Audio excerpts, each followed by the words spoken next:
Hey y'all, welcome back to Bible Studies with Brooks. I'm still a little bit sick, but I am getting better and you can definitely tell by my voice. Today's passage is going to come from Mark 14:32. This happens right after the Last Supper, so Jesus knows what's coming. Starting at 32. They went to a place called Gethsemane, and Jesus said to his disciples, "Sit here while I pray." He took Peter, James, and John along with him, and he began to be deeply distressed and troubled. "My soul is overwhelmed with sorrow to the point of death," he said to them. "Stay here and keep watch." Going a little farther, he fell to the ground and prayed that if possible the hour might pass from him. "Abba, Father," he said, "everything is possible for you. Take this cup from me. Yet not what I will, but what you will." Then he returned to his disciples and found them sleeping. "Simon," he said to Peter, "are you asleep? Couldn't you keep watch for 1 hour? Watch and pray so that you will not fall into temptation. The spirit is willing, but the flesh is weak."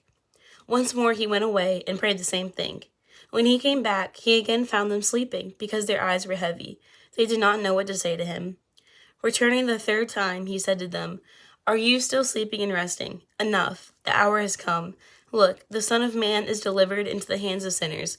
Rise, let us go. Here comes my betrayer." Okay, there's a lot to unpack here. The first thing I thought when I was reading this was Jesus was deeply distressed and troubled, and what was the first thing he did? He prayed. In our daily lives, how often do we get stressed out, and instead of praying about it, we immediately turn to, "I need to fix this." But we need to be more like Jesus and just pray about it first. This also shows just how human Jesus was. Like in this passage, Jesus is flesh and bones, just like us, and he goes through very similar troubles that we have. It's crazy that God suffered with us. Out of his fear, he wanted the hour to pass from him. Even though his flesh wanted the cup to be taken from him, he knew that God's will was the ultimate will. So let's look at the structure of this prayer he prayed.